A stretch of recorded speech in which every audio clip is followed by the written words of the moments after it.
وأنزل السكينة في قلوب المؤمنين ليزدادوا إيمانا مع إيمانهم ولله جنود السماوات والأرض وهو يعلم خائنة الأعين وما تخفي الصدور أشهد أن لا إله إلا الله وأشهد أن محمدا عبده ورسوله لا نبي بعده اللهم صل وسلم على سيدنا محمد وعلى آله وصحبه أجمعين ومن اتبعهم بإحسان إلى يوم الدين أما بعد. Para hujat, para siswa yang Allah muliakan, khusus guru kita para siswa, para hujat, Bapak Ibu muslim muslimah yang dimuliakan Allah.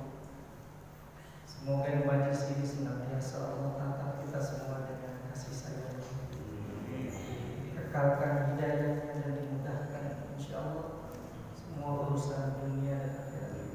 Amin ya rabbal alamin. Bapak Ibu, ketika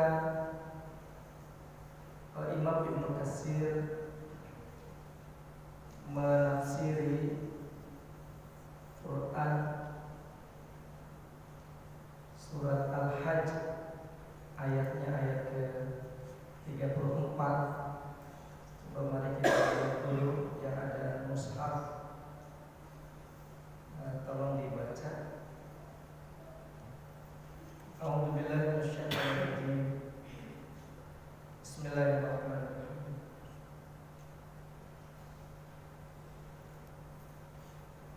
Walikul ummatin ja'alna mansakan liyadhkuru ismallahi ala ma razaqahum min bahimatil an'am fa ilahukum ilahun wahid falahu aslimu wa basyiril mukhbitin. Setiap umat telah dijadikan mansaka, telah disyariatkan untuk melakukan kurban, untuk mengingat Allah, supaya mereka semua mengingat Allah atas apa-apa yang Allah rezekikan kepada mereka, terutama bil khusus min bahimatil an'am, rezeki tentang hewan ternak. Fa ilahukum ilahun wahid, maka ilah kalian adalah ilah yang tunggal. Falahu aslimu, maka kepadanya lah mereka itu berpasrah diri. Wa basyiril mukhbitin, dan berbahagialah orang-orang yang patuh kepada Allah Subhanahu wa taala. Kata Imam Ibnu Katsir, qalu, para sahabat bertanya kepada Rasulullah tentang kurban ini. Wa ma hadhihi al-adhahi? Ya Rasulullah, apa yang dimaksud dengan hakikat berkurban ini? Lalu Rasulullah sallallahu alaihi wasallam menjawab,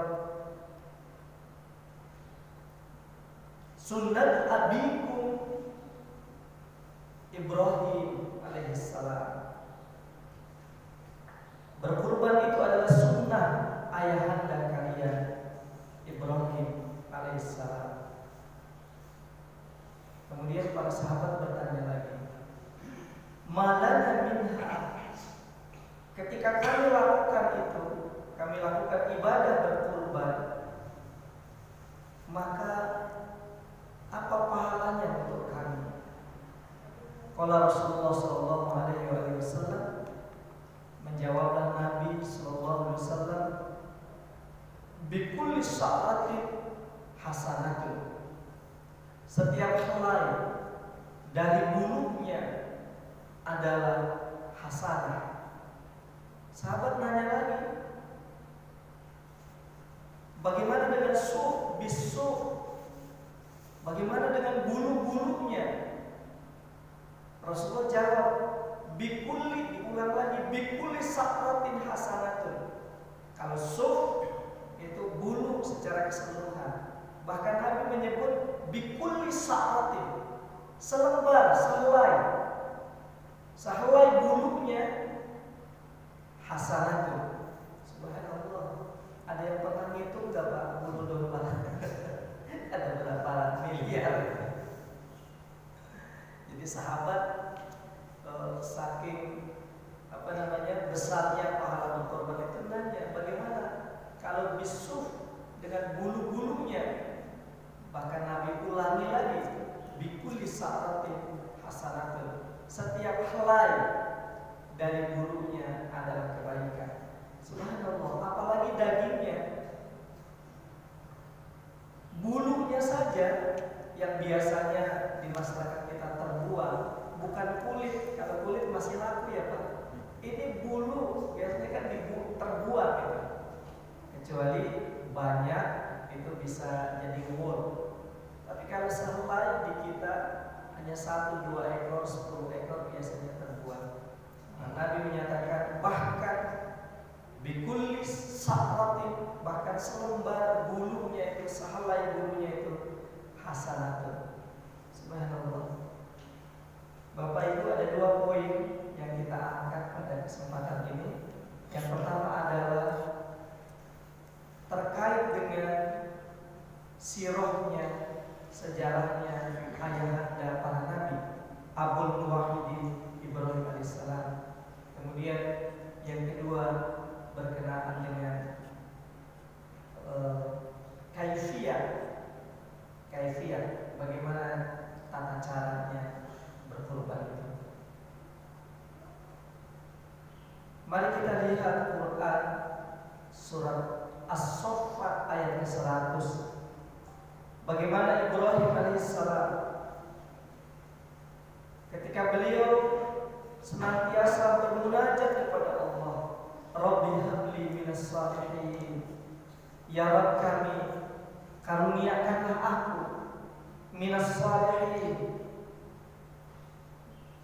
Para mufassir menjelaskan Rabbi habli yakni gulam, anak, minas salihin yang tergolong hamba-hamba Allah yang saleh. Para mufassir menjelaskan, dan itu dikuatkan oleh Allah di dalam Quran surat Al-Hijr mulai dari ayat ke-51. Nabiullah Ibrahim alaihissalam tidak punya anak sampai usia yang lewat 80 tahun. Maka beliau senantiasa mengulang tanpa putus asa kepada Allah, Rabbi habli minas salihin, ya Allah karuniakan aku anak yang saleh. Jadi sampai usia di atas 80 tahun tidak punya anak. Diulangnya terus doa ini kepada Allah. Lalu fabasyarnahu bi ghulamin halim. Allah mengutus malaikat, beberapa malaikat lebih dari 2 orang. Diutusnya oleh Allah malaikat-malaikat itu, kemudian malaikat menyatakan kepada Ibrahim alaihissalam berita gembira dari Allah, fabasyarnahu bi ghulamin halim. Kemudian disampaikannya berita gembira dari Allah. Kami kabarkan berita gembira kepadanya, kepada Ibrahim alaihissalam, bi ghulamin halim, bahwasanya ia akan memperoleh anak yang santun. Kemudian lahirlah Nabiullah Ismail alaihissalam, anak yang dirindu-rindukan oleh Allah berbilang tahun. Lahir anak yang tumbuh dalam buaya kenabian, asuhan kenabian, akhlaknya indah, penampilannya indah, ganteng Nabiullah Ismail, ditambah dengan akhlak yang indah, ilmu yang mumpuni. Dijelaskan oleh Allah, falamma balagha ma'ahu sa'ya, maka manakala telah balik sudah diadopsi sudah lepas dari masa kanak-kanaknya, ia memasuki usia adolesen, usia di antara anak-anak dengan remaja, kita sebut dengan baligh. Tandanya kata Nabi adalah ihtilam. Bagi laki-laki sudah mimpi basah, bagi wanita sudah haid, maka disebutlah ia mukallaf. Dia sudah dibebani hak dan kewajiban. Taklif, dia sudah dihitung amal baik dan amal buruknya. Sekira usianya kurang lebih 15 tahunan. Falamma balagha ma'ahu sa'ya, maka manakala Nabiullah Ismail alaihissalam sudah baligh, sudah sampai ma'ahu sa'ya, bersama dengan Nabiullah Ibrahim alaihissalam membackup usaha-usaha beliau. Jadi Nabi Ismail sudah bisa bantu meringankan beban ayahandanya Ibrahim alaihissalam. Qala, maka berkatalah Nabi Ibrahim membangun komunikasi dengan anaknya yang santun tadi. Ya bunayya, wahai anandaku. Nabiullah Ibrahim melakukan pilihan kata, tidak menggunakan ya ibni. Padahal bahasa Arab biasanya yang sering ya ibni. Nabiullah Ibrahim menggunakan pilihan kata yang tinggi, yang halus. Ya bunayya, wahai ayahandaku. Begitulah nabi-nabi, begitulah orang-orang saleh. Karena Allah Subhanahu wa taala menyatakan di dalam Quran surat An-Nisa ayat 9 bahwa di antara ciri takwa itu dia indikatornya adalah memilih kata, tidak sembarangan di dalam bertutur kata, apalagi kaitannya dengan mempersiapkan sebuah generasi. A'udzubillahi minasyaitonir rajim. Bismillahirrahmanirrahim. Wal yahsal ladzina law taraku min khalfihim dzurriyyatan dhi'afa. Diulang lagi oleh Allah, khafu 'alaihim falyattaqullah wal yaqulu qawlan sadida. Hendaklah takut orang-orang yang apabila di belakang mereka itu muncul satu generasi yang lemah, generasi yang tak berilmu, generasi yang compang-camping akidahnya, generasi yang tidak memiliki skill. Kemudian diulang lagi oleh Allah, takutlah mereka. Kemudian takwalah kepada Allah. Wal yaqulu qawlan sadida, dan katakanlah tutur kata yang benar. Sadida, tutur kata yang straight to the point, tegas dia berpihak pada nilai-nilai kebenaran dan kesantunan. Begitu Muhammad Piqtol menjelaskan makna qaulan sadida. Ia tegas, lurus, tidak ragu berpihak kepada nilai-nilai kebenaran, dan halim, nilai-nilai kesantunan. Nah, karena itu Nabiullah Ibrahim alaihissalam membangun komunikasi yang indah. Ya bunayya, wahai anandaku, ini sesungguhnya aku arafil manami, aku memperoleh instruksi Allah fil manami, yang datang lewat ru'yatul haq. Para nabi itu kalau mimpi itu Nabi SAW menjelaskan ru'yatul haq, mimpi yang hak. Karena Nabi tidak pernah lalai, hatinya selalu dijaga dan terkoneksi dengan Allah. Wa may yantiqu 'anil hawa in huwa illa wahyu yuha. Seluruh gerak-geriknya, seluruh perkataannya itu senantiasa ditata oleh nilai-nilai wahyu sampai kepada mimpi. Jadi Nabi meskipun tidur tidak dalam kondisi tidur pulas seperti kita, hatinya senantiasa terjaga dengan Allah. Maka wahyu yang turun itu bisa berupa mimpi dalam bahasa kita. Lalu Rasulullah memberikan penjelasan fil manami, dalam tidurku itu dengan ru'yatul haq. Begitu pula Nabi Ibrahim alaihissalam. Ini arafil manami, sesungguhnya aku wahai ananda telah diinstruksi oleh Allah yang datang lewat wahyu via mimpi yang hak. Anni, sungguh aku diperintah oleh Allah adbahuka, untuk menyembelihmu. Fangdur mada tara, karena itu perhatikanlah wahai ananda. Mada tara, bagaimana pendapatmu? Subhanallah. Jadi tidak mentang-mentang ini wahyu Allah kamu harus patuh, tidak. Bahkan anaknya yang sudah balik, sudah bisa berpikir itu, kata Nabi Ibrahim, fangdur, perhatikanlah wahai ananda, mada tara, bagaimana pendapatmu? Subhanallah. Anak yang tumbuh dalam asuhan kenabian itu menjawab dengan sangat indah. Qala, menjawablah Ismail alaihissalam, ya abati. Padahal orang Arab biasanya ya abi. Kalimat yang indah, tutur kata yang terpilih. Dijawab lagi karena ini juga calon nabi, akhlaknya luar biasa, indahnya dan santunnya, dipenuhi dengan keilmuan wahyu Allah, sehingga ia menjawab dengan santun. Qala ya abati, wahai ayahandaku, if'al ma tu'mar, laksanakan apa yang diinstruksikan Allah.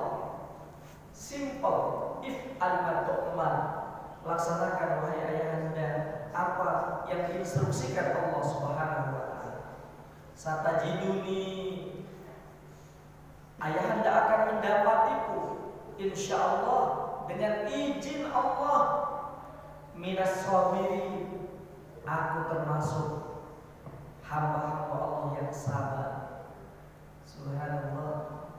Hamba-hamba Allah yang sabar, yang menerima penuh konsekuensi terhadap nilai-nilai keimanannya. Hamba Allah yang sabar, kata Allah di dalam Quran surat Ali Imran ayat 146, adalah hamba Allah yang senantiasa bergulir bersama titah kenabian. Wa ka'ayyin min nabiyyin qatala ma'ahu ribbiyun katsir. Ia senantiasa berjuang mengiringi langkah-langkah kenabian. Mereka adalah generasi ribbiyun, dari robba yarubbu. Ia benar-benar ridho dengan tatanan rububiyah. Yang kedua, fama wahanu lima asabahum fi sabilillah, ia tidak pernah wahan. Nabi SAW ditanya tentang makna wahan. Wa mal wahnu ya Rasulullah. Nabi SAW menjawab, al-wahnu hubbud dunya wa karahiyatul maut. Wahan adalah cinta dunia dan takut mati. Yang kedua, fama wahanu lima asabahum fi sabilillah, di jalan Allah ketika ia berjuang menyertai nabinya menegakkan dinullah, dia tidak dijangkiti wahan, cinta dunia dan takut mati. Ia fokus kepada iqamatud din, kepada membumikan Al-Quran. Yang ketiga, wa madaufu, dia tidak pernah lemah karena dia yakin dengan janji-janji Allah. Ia benar-benar mengimani Al-Quran. Maka ia dihujat, diremehkan, difitnah, sebagian bahkan dipenjara dan ada dibunuh